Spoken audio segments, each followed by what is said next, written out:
전공 세미나 그중에서도 전공 글쓰기 시간 4주차 시간이 되었습니다. 자, 지금 우리가 이제 글쓰기에 대한 개념을 좀 바꿔가면서 글쓰기란 무엇이구나 라는 걸 지금 이제 열심히 지금 하고 있는데 점점 저도 하면서 여러분들한테 부담스럽지는 않을까라는 걱정을 좀 많이 하게 돼요.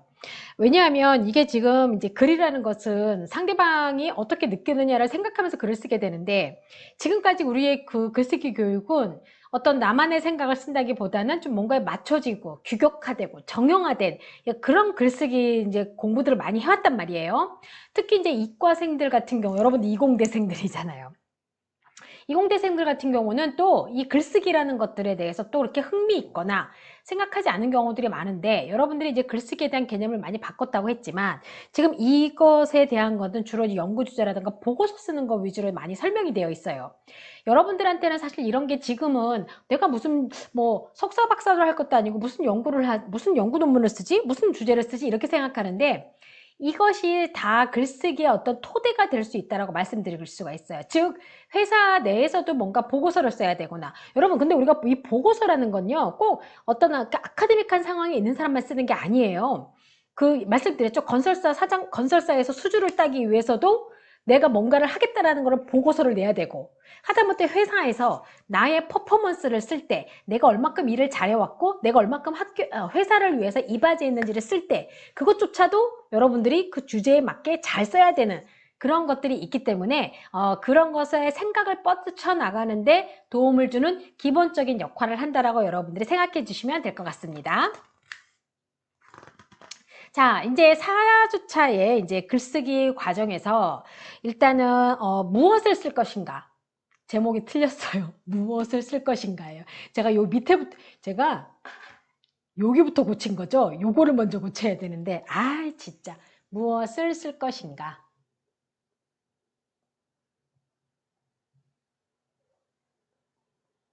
자, 요겁니다. 자, 그래서 요게 사실은 뒤에가 좀 흔들려서 제가 안 흔들리게 하고 싶은, 자리를 바꾸니까 맞춰지질 않네요. 자, 무조건 써보자. 도대체 무엇을? 주제에 대한 구체적인 접근, 그리고 주제 설정의 기준, 그리고 자료의 수집과 분류, 글의 구성과 개요짜기. 자, 지금 이제 이런 것들로 되어 있는데, 자, 한번 제목을 좀 볼까요? 무조건 써보자. 도대체 무엇을? 무조건 써볼 수 있겠죠? 그리고 주제에 대해서 한번 구체적인 접근도 해봐야 될 테고, 주제를 설정할 때 기준도 있어야 될 테고, 이거 여러분 지금 제가 볼 때는 여러분한테 뭔가 좀 막연한 생각이 들 것 같아요. 그쵸? 자, 그럼 우리가 한번 내용을 좀 살펴보도록 하죠. 자, 무조건 써보자. 도대체 무엇을? 자, 이분이 주장하는 건 뭐냐면 직접 쓰면서 몸으로 익히자는 거예요. 무조건 쓰면서. 근데 그거 틀리지 않는 말이긴 해요. 자, 글쓰기는 직접 쓰지 않고는 결코 실력이 늘지 않는데, 그러니까 몸소 철저하게 몸으로 쓰자는 얘기예요, 이분은. 그래서 손으로 직접 쓰지 않으면 늘지 않아. 당연한 거죠. 쓰기는 써야 늘죠. 그쵸? 자, 그래서 이제 일단은 써놓고 봐야 되는데, 우리가 적어 있었죠, 여러분. 쓰고 수정하고 자료 수집하고 수정하는 거. 수정이라는 건 뭡니까? 써야 수정할 수 있는 거라고. 그래서 앞에서 두 가지 과정만 계속해서 되돌림 노래처럼 되는 거라고 얘기했었죠. 네. 결국 뭐냐면 수정 과정을 그러니까 어떤 내용이라도 좋으니 일단은 써놓고 봐야 하는데, 처음부터 잘 쓰려고 하면 안 된다는 거죠. 왜? 처음부터 잘 쓰려고 하면 내가 수정해야 된다는 생각을 안 하고 처음부터 잘 쓰는 건데, 아무리 그래봤자 또 수정을 해야 되는 거예요, 여러분. 그래서 이러한 태도는 수정 과정을 염두에 두지 않았다는 거니까 잘못했다는 거예요. 그래서 다 쓰고 나서 수정하게 되면 되니까 아무렇게나 써도 되는 생각으로 막 쓰자는 거죠. 일단 막 쓰자는 거 이상하다. 많이 쓰자는 거죠. 많이 쓰자는 거죠. 이걸 내가 잘 쓰고 있나? 내용이 맞나 틀리냐 보다는 되도록이면은 많이 쓰되, 자, 그런데 그냥 쓰지 말자는 거예요. 이분이 말해준 그 바운더리가 있어요. 자, 그걸 보면 겁먹지 말아라. 글쓰기는 창작이 결코 아니다. 창작은 소설가예요. 자, 모든 글쓰기는 어떤 주제에 관한 것이다. 이게 되게 중요한 것 같아요. 이 주제가 굉장히 중요해요. 그리고 주제에 대한 접근법을 알면 글쓰기는 의외로 쉽다. 그래서 우리가 아까 앞에서 이번 주차가 저거가 있죠. 주제 설정의 기준. 자, 그 내용을 여러분들이 잘 습득하시면 되겠습니다. 자, 그런데 이제 대학 무엇을 쓸 것인가 라고 했는데, 대학 글쓰기는 보통 특정한 주제가 주어진대요. 근데 우리가 자, 처음부터 잘소리하지 말고 수정 과정이 있다라고 하면서 이제 이 얘기를 해줬죠. 제가 한번 책에서 읽어줬습니다. 자, 여러분 요거 꼭 자, 겁먹지 말고 일단 써보죠, 우리도. 자, 그럼 이제 주제를 잡고 붙잡고 씨름하자라는 내용이 있는데, 자, 지금 보면 대학 글쓰기에서는 보통 특정한 주제가 주어지는데, 뭐 미생물에 대한 실험 보고라던가 서울의 뭐 교통정책 이렇게 오는데, 사실 이 글쓰기는 창작 과정이 아니니까 우리가 모든 글쓰기는 어떤 주제에 관한 것이라는 거죠. 그러면 우리가 그 주제에 관해서 주제를 붙잡고 씨름을 해야 된다는 거죠. 그냥 써지는 게 아니라. 그러면 그렇게 하기 위해서 주제와 씨름하는 요령으로 세 가지를 얘기하셨어요. 첫 번째, 연상훈련. 자, 그리고 브레인스토밍, 그리고 마인드 매핑. 사실 이 브레인스토밍은요, 특히 이제 우리가 라이팅을 영어로 할 때도 굉장히 많이 해요. 주제가 딱 나오죠. 그러면 그 주제를 붙잡고 씨름을 하기 위해서 브레인스토밍 막 하게 되는데, 저는 사실 이 브레인스토밍하고 연상훈련하고 조금 비슷하지 않을까 라는 생각을 하게 되는데, 사실은 이제 이분이 그 연상작용이라는 것에 대해서 효율적인 연상훈련을 위해서는요, 인터넷 검색을 활용해서 자료를 모으거나 아니면 질문 만들기를 통해 주제를 구체화한다고 했어요.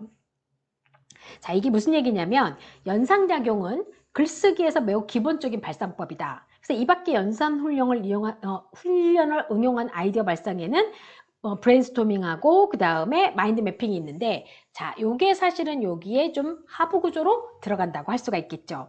그래서 이분은 그 효율적인 연상 훈련에 뭐를 얘기했어요? 인터넷 검색과 질문 만들기를 얘기했는데, 이 질문 만들기라는 것은 참 좋은 것 같아요, 제가 생각할 때는. 그래서 학생들한테 인터넷 검색도 하고 여러 가지를 찾아봐라 라고 본인은 원한다라는 얘기인 거죠. 자, 그러면서 이분이 말씀하시기를 뭐라고 얘기했냐면, 우리가 보통 이제 주제에 대해서 구체적으로 접근을 해야 되는데 연상훈련도 하고 브레인스토밍도 하고 마인드 매핑을 했어요. 그러면서 가치 있는 글을 쓰기 위해서는 주제 내에서 무엇을 쓸 것인지를 정해야 된대요. 그거에 대한 것들이 이제 뭐죠? 인터넷 서칭이라던가 질문 만들기였는데, 이분은 질문 만들기를 굉장히 좀 강조했어요. 지금 여기에 보면 여기 지금 두 번째 단락에 나와 있어요. 여기 두 번째 단락에 가치 있는 글을 쓰기 위해서는 좋은 글감, 즉 구체적인 소재나 더 좁혀진 주제, 그러니까 좋은 글감에 대한 요구는 여기서 발생하게 되는데, 주제가 주어졌다고 해서 그대로 다 쓰는 게 아니에요. 자, 해당 주제에서 자신이 무엇을 쓸 것인지를 정해야 되는 거예요. 저도 라이팅 전략을 제가 연구했어요. 예를 들어서 라이팅 전략. 그러면 제가 라이팅 전략 전체에 다에 대해서 쓰나요? 아니죠. 자, 라이팅 전략 중에서도 제가 어디를 좁혔냐면은 EFL 학습자들, 즉 English Language for English EFL이니까 뭐죠?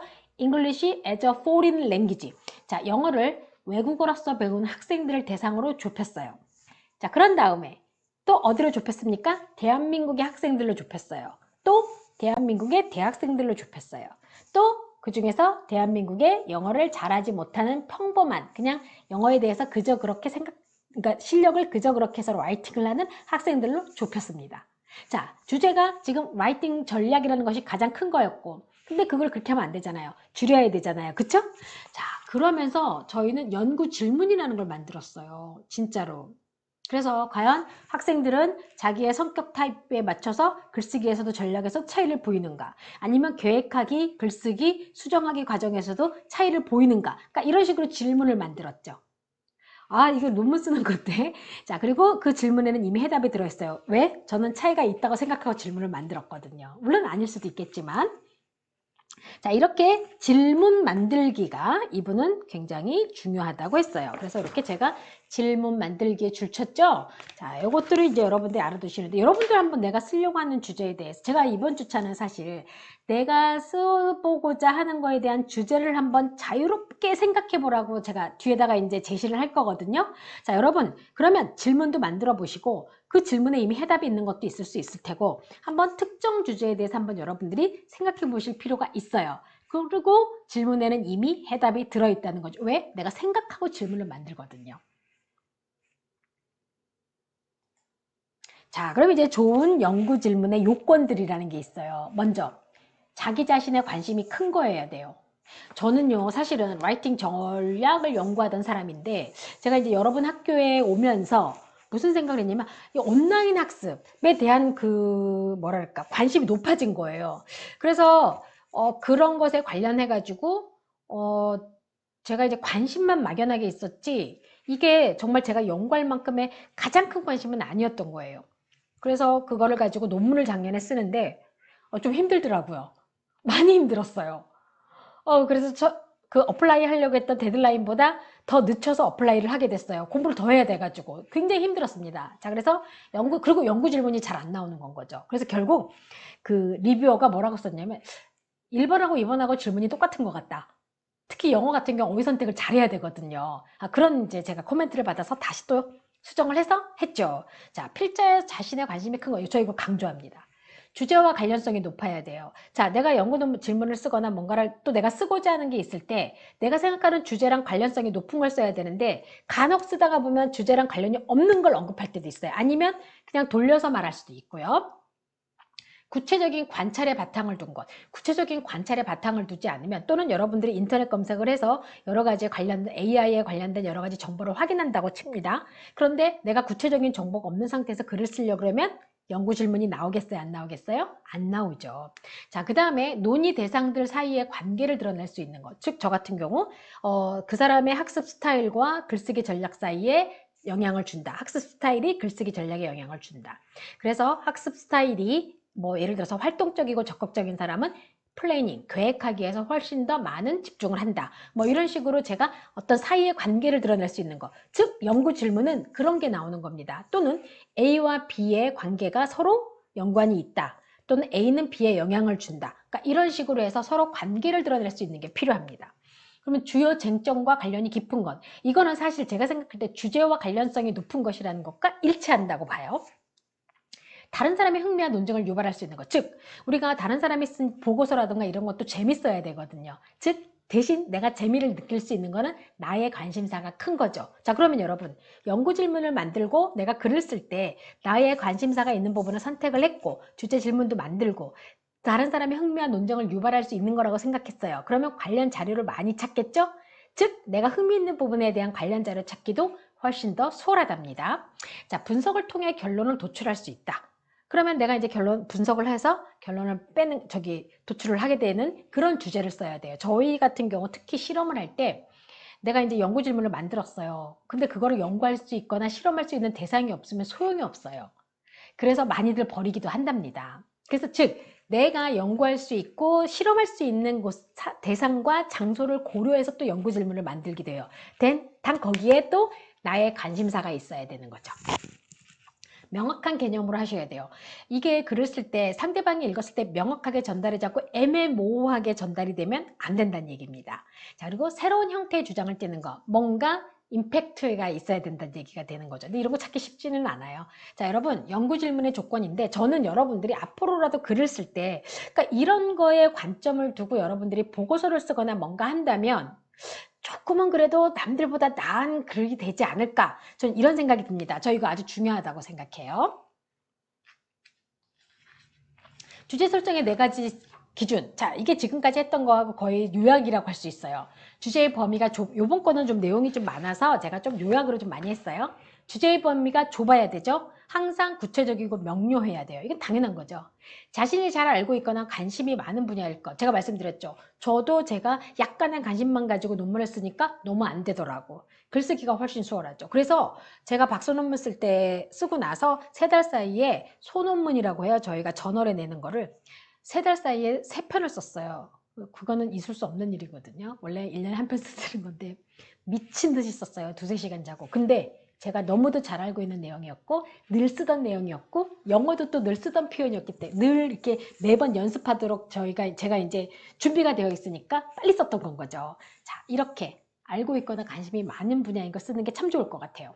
그 다음에 독자의 흥미를 유발할 수 있는 거. 라이팅 스트래티지는 제가 어디 가서 발표했는데 좋아하더라고요.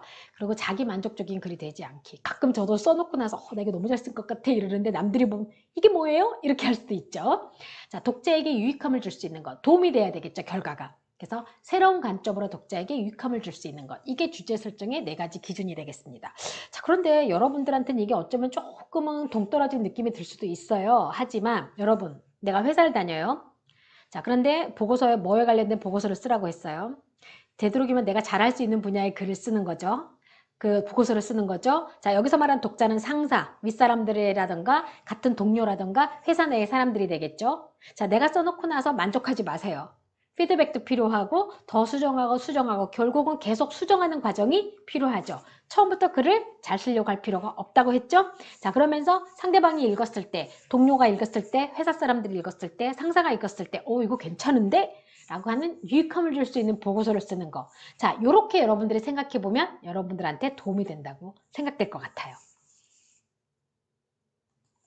자, 그러면 실제 글쓰기에서는요, 자료 수집이 중요해요. 자, 지금 이제 보시게 되면 자료 수집이 중요한데 일단 제가 전체적인 제목을 보면은요, 어떤 자료를 수집할까? 그리고 두 번째가 자료 수집의 방법이 나오고요. 그 다음에 세 번째가 자료의 검토와 분류가 나오고요. 자, 그 다음에 요거 좀 돌아가 볼게요. 잠깐만요. 이게 자, 좀 뒤에. 그 다음에 자료의 검토와 분류가 나오고, 자, 이제 이게 세 가지인데, 먼저 어떤 자료를 수집할까 하니까 쓰고자 하는 글의 샘플을 구해야 돼요. 자, 여러분, 내가 쓰고자 하는 글의 샘플을 구해야 되는데 엉뚱한 샘플을 구했어요. 그러면 어떻게 돼요? 안 되겠죠. 그러면 검토나 분류도 할 수가 없어요. 자, 그리고 구체적인 관련 자료를 수집한다. 자, 이게 어떤 현상이 있냐면, 저도 이제 논문을 쓸 때 어떤 게 있었냐면, 요거 조금만 비슷하면 다 갖다 긁어 모아서 모아놨어요. 그러고 났더니 무슨 내용이 무슨 내용인지 모르겠고 거의 상관없는 것들도 너무너무 많은 거예요. 자, 구체적인 관련 자료를 수집해야 돼요. 그래서 많이 읽기도 해요. 자, 그 다음에 자료 수집의 방법은 인터넷, 도서관, 서점, 실험, 측정, 관찰, 현장조사, 설문조사 많아요. 근데 여러분, 우리가 회사에서 보고서를 쓸 때도요, 인터넷이나 도서관이나 서점 필요해요. 실험은 잘 모르겠지만 일단 측정이나 관찰은 하겠죠. 자, 그리고 예를 들어서 영업이라던가 소비자 만족에 관련된 것을 했어요. 그랬을 때도 현장 조사가 가능하겠죠. 그러면 이제 직접 현장에 나가서 고객들이 어떤 상황이나 이런 것들 볼 수도 있겠고, 자, 요즘은 AI 시대예요. 빅데이터 시대이기 때문에 어떻게 생각하면 이 현장 조사라든가 이런 설문조사 같은 것들이 조금 낙후됐다고 생각할 수도 있겠지만 그래도 공감을 하기에는 가장 그래도 현실적인 것이 아닌가라는 생각도 들고, 특히 설문조사 같은 경우는 요즘 네이버 폼이라던가 구글 폼에 의해서 많이 하게 되죠. 근데 이게 단점이 있어요. 잘 안 모아지더라고요. 얼굴 모아서 얼굴 보고 하는 것보다. 자, 일단 자료 수집의 방법은요. 인터넷 같은 경우 여러분들 많이 이용할 수 있고, 자, 도서관. 요즘은 도서관을 이용하는 학생들이 어떤지 모르겠어요. 많지는 않은데. 자, 이렇게 해서 이제 여러 가지 이제 실험하고 이런 거 같은 경우는 측정하고 관찰하는 건 사실 예를 들어서 해양바이오 같은 케이스는 직접 갈 거 아니에요. 그렇죠? 현장 조사를 할 것 같아요. 그렇지 않고는 해양이라는 것을 그냥 눈으로만 서류상으로만 볼 수는 없는 거니까. 여러분들 같은 경우는 뭐가 있을까요? 여러분 같은 경우는 제가 볼 때는 그래도 컴퓨터를 활용할 수 있는 게 많지 않을까 싶은데 컴퓨터가니까. 요거에 대한 혹시 여러분이 실험하거나 측정하거나 관찰할 수 있는 것들은 어떤 분야가 있는지 저한테 한번 생각나는 분이 있으면 한번 보내주세요. 저는 요 부분이 여러분들 같은 경우 어떤지 잘 생각이 안 나거든요. 자, 그 다음에 이제 저 같은 경우는 직접 학생들을 가르치면서 여러분이 사실 저한테는 실험할 수 있고 측정할 수 있고 관찰할 수 있는 대상이 되는 거죠. 자, 그 다음에 이제 자료의 검토와 분류. 제가 논문을 쓸 때 제가 모은 논문의 분야에 따라서 거의 한 100개 정도의 논문을 제가 싹 다 분류를 해놨어요. 그래서 앵자이어티, 불안감, 그 다음에 모티베이션, 동기부여, 그 다음에 러닝 스타일, 학습 스타일, 그 다음에 예를 들어서 퍼스널리티, 사람의 성격, 그 다음에 MBTI 이렇게 하면서 그냥 그 다음에 셀프 레귤레이션 해서 쫙 모았는데 그 논문이 수도 없이 많아요. 근데 제가 폴더별로 쫙쫙 해가지고 검토와 분류가 필요해요. 자, 그래서 저희가 이제 말할 때는 저는 비브리오그래피라 그래요. 자료 검토에서 중요한 거는 특히 그리고 자료의 신뢰성인데요. 자, 신뢰가 없는 자료들이 있어요. 그래서 우리가 많은 인터넷 정보들을 통해서도 했을 때 이게 과연 신뢰를 줄 수 있는 정보냐 아니냐도 확인을 해야 돼요. 신뢰를 주지 못하는 정보를 가지고 글을 쓰게 되면은 그 부분에 대한 거는 신뢰도가 글 자체의 신뢰도가 떨어지게 되는 거죠. 무슨 얘기인지 아시겠죠? 저희는 그래서 이 글이 신뢰도가 있다 없다를 위해서 밝혀요. 출처를 다. 어디라고 출처를 다 밝히는데 그것조차도 사실은 이제 그러면서 이제 그 출처를 밝히지 못하게 되면 쓸 수가 없고 그런 것들이 표절이 되는 거예요, 여러분. 자, 자료의 검토와 분류를 해야 되는데 너무도 많은 자료를 어떻게 잘 검토하고 분류하느냐도 여러분한테 달린 겁니다. 자, 글쓰기에서는 자료 수집이 중요한데 어떤 자료를 수집할지, 수집의 방법, 그리고 검토와 분류 이런 것들을 여러분들이 좀 구분을 하실 필요가 있다는 얘기예요. 그래서 자료 분류를 잘 할 수 있는 원칙, 비슷한 내용끼리 나눈다. 제가 아까 얘기했죠? 동기부여, 그 다음에 불안감, 이런 것들끼리 모은다고. 러닝 스타일, 학습 스타일까지 모은다고 말씀드렸죠? 자, 이렇게 해서 비슷한 내용끼리 나누고요. 상위 분류와 하위 분류를 구분을 해야 돼요. 그러면 학습 스타일 안에서도 제가 원하는 뭐 4가지 학습 스타일 중에서 2가지 학습 스타일에 관련된 사람들의 논문은 이쪽에, 그 다음에 나머지 다른 거는 이쪽에 이렇게 분류를 하게 되는 거죠. 자, 분류에는 하나의 기준만 적용해야 돼요. 자, 예를 들어서 여러 가지 기준을 적용하게 되면은 헷갈리게 되는 거죠. 그리고 항목별로 분류된 자료의 양이 적정해야 돼요. 너무 한쪽만 쏠려 있어도 안 된다는 얘기죠. 즉 이렇게 자료 분류의 원칙이 여러분들이 잘 하시게 되면은 그만큼 내가 많은 정보를 가지고 잘 효율적으로 분류하고 그거를 바탕으로 글을 쓸 수가 있다는 얘기가 되는 겁니다. 자, 그래서 여기서 말해보면 한 가지 제가 보면 자료를 검토하다 보면 하나의 자료에 서로 다른 항목의 의견이나 정반대 의견가 발견되기도 하는데 이때는 색기나 부전지를 붙여서 금방 찾을 수 있도록 메모와 위치 표시를 해두고 별도의 카드를 만들어 두어야만 자료 분류에 곤란을 겪지 않으며 글을 쓸 때도 편리하다 이랬는데 저도 그래서 논문을 읽고 확인할 때 그러고 난 다음에 표시를 해뒀어요. 그리고 제가 따로 어떻게 정리를 했냐면 나의 연구 논문에 반박할 때 이 논문을 사용, 나의 연구 논문의 논문의 뒷받침을 위해서 이 부분을 사용. 저 그렇게 썼어요. 자, 그리고 나의 결과 부분에서 내 연구 논문에 대한 그 신뢰성을 높일 때 이 부분을 사용. 이런 식으로 해서 저도 기록을 해놓고 했죠. 여러분들도 그렇게 하시는 겁니다. 근데 여러분, 이런 방법은 내가 회사 내에서 뭔가를 보고서를 쓰거나 글을 쓸 때도 또 제안서 쓸 때도 마찬가지겠죠? 자, 여러분들이 이런 걸 잘 활용하시는 게 중요하고 특히 저도 이제 프로젝트를 해봐서 알지만 제안서 쓸 때는 정말 자료를 많이 모으게 돼요. 그리고 그거를 신뢰성을 주기 위해서 다 어디서 찾았는지를 적게 되는 건 거죠. 자, 이게 다 기본적으로 이러한 것들이 여러분들이 앞으로 하시면서 겪어야 될 내용들이라는 겁니다. 자, 글의 구성과 개요, 이게 진짜 중요한데 글의 구성이라는 걸 먼저 한번 이분이 언급을 하셨어요. 글의 구성은요. 먼저 자신이 말하고자 하는 글의 주제를 효과적으로 전달하기 위한 글 전체의 전략. 구성의 중요한 기능은 글쓰기에 필요한 여러 가지 자료를 유기적으로 연결하고 통일시킴으로써 글 전체를 질서화하는 데 있는데 저 같은 케이스 논문을 쓸 때 어떤 일이 있었냐면요. 그러니까 논문을 그러니까 뭐 학습 스타일을 먼저 쓸 것인가 학습 전략을 먼저 쓸 것인가 아니면 학습 전략을 먼저 쓸 것인가 아니면 러닝 스타일을 먼저 쓸 것인가 연구 질문에 따라서 A를 먼저 쓸 것인지 B를 쓸 것인지 왔다 갔다 결정을 좀 많이 했고요. 또 그 안에서도 그럼 학습 스타일 중에서도 뭐 쓰고 학습 스타일은 무엇이고 그 다음에 학습 스타일의 연구 유래는 어땠고 그 다음에 요즘 연구들이 어땠고 그렇게 쓸 것인가 그런 구성을 계속 짰어요. 그 논문의 틀이라고 하거든요. 자, 이게 바로 그건 거죠. 그러면 여러분들이 보고서를 씁니다. 자, 내가 보고서를 쓸 때 트렌디한 거 먼저 쓸까? 아니면 논의가 되는 거 먼저 쓸까? 아니면 뭐 새로운 거부터 쓸까? 여러 가지 고민을 하겠죠. 자, 이게 바로 글의 구성이 되겠습니다. 자, 먼저 구성을 할 때 공간적 구성, 시간적 구성, 단계적 구성, 포괄적 구성, 병렬적 구성, 점층적 구성이 있는데 저 사실은 이걸 얘기를 해도 여러분들한테 좀 어려울 것 같아요. 나중에 한번 좀 그러니까 공간적인 구성은 장소 같은 거 그리고 시간적 구성은 저 같은 경우 논문 쓸 때 시간적 구성이 좀 썼었죠. 예전에 이랬고 그 다음에 이랬고 이렇게 썼는데 사실 또 이게 안 좋더라고요. 자, 그래서 지금 보시게 되면 공간적 구성은 시간적 구성과 더불어 비교적 흔하게 쓰이는 거고 이렇게 보면 될 것 같아요. 여기 페이지에 보면 요거 있죠? 자, 여기 요거 보면 될 것 같아요. 자, 구성은 전개 방식을 놓고 봤을 때는 공간적 구성과 시간적 구성이 있고 구성의 형식을 놓고 봤을 때 얘는 형식 그 다음에 얘는 전개 방식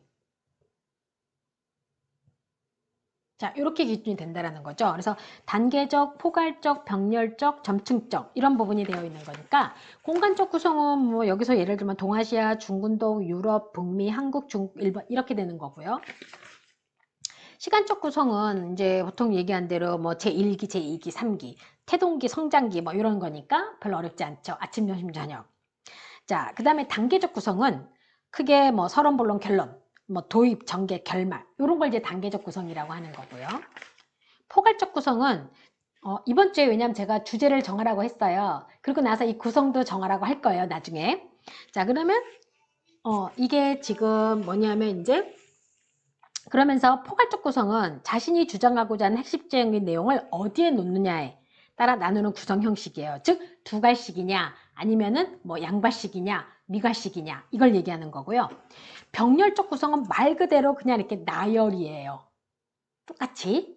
자, 그 다음에 점측정은 뭐죠? 말 그대로 뭐 이렇게 여기서 보면은 사건의 전개를 점점 더 크고 강하게 더 깊게 뭐 처음에 이렇게 뭐라고 어떻게 표현을 해야 되나? 요렇게 시작해서 이렇게 끝난다던가 구성이 요렇게 그죠? 아니면 여기서 지금 보면은 중요하게 그래서 이 방식은 시나 소설이나 희곡, 영화 등에서 우리가 드라마 같은 거 뭐 처음에 이렇게 뭔가 퍼져 있다가 점차 내용이 들고 좁혀가면서 어떤 사건에 대한 것들이 나오게 되죠? 자, 이게 바로 점층적 구성이 되는 겁니다. 자, 그러면 개요짝에 이제 실제가 있는데 이번에 조금 내용이 길어요.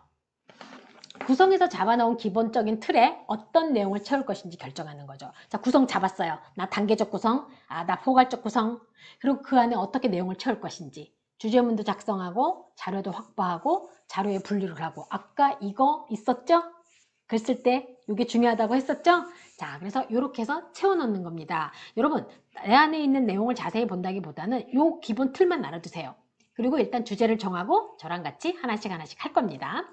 자, 이번 주는 토론 주제 없이 여러분이 써보고자 하는 글의 주제를 자유롭게 일단 하나 정하세요.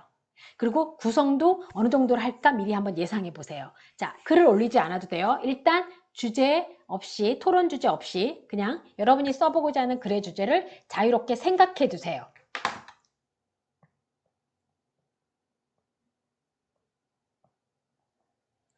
아시겠죠?